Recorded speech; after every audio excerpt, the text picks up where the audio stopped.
4 or 5 more steps up that hill, and I began to see a second one. Instead of what I thought was the sun, the top edge of it, when I made a few more steps up, I could see the top edge of 2.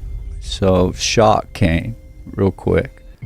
I began to ponder everything I'm looking at, and my son, and these guys behind me fishing. I thought maybe I should get back down to where they are. I looked back one more time when I stood up. Next thing I remember is walking up to the fire. I could see them from the fire glowing on them. I didn't have a flashlight, so they didn't know I was coming until I got right up on them. And I said, "Hey, you won't believe what I just saw at the top of the hill." And they looked at me and said, "Where have you been?"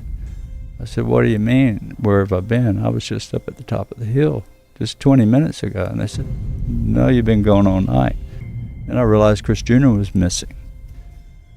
And when I found him, he was in shock.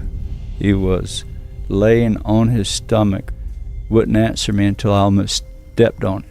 What he said he saw was these same 2 balls of light come out of the riverside now, back out in the road, and here they come towards him.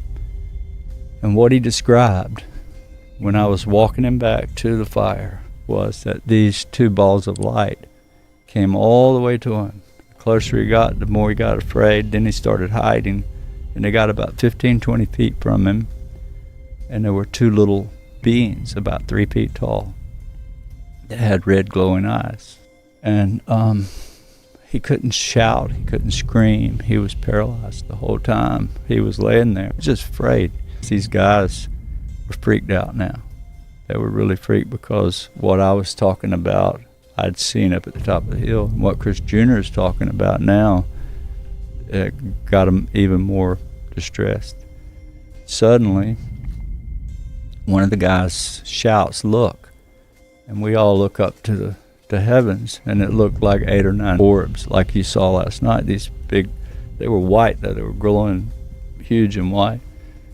And they just went around in circles, and then 3 of them landed in front of us, about 75 yards away across the river.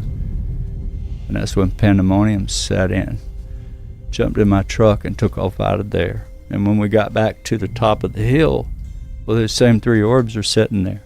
2 of them are in the same spot, but the 3rd one that appeared and came down is now on the road in front of us.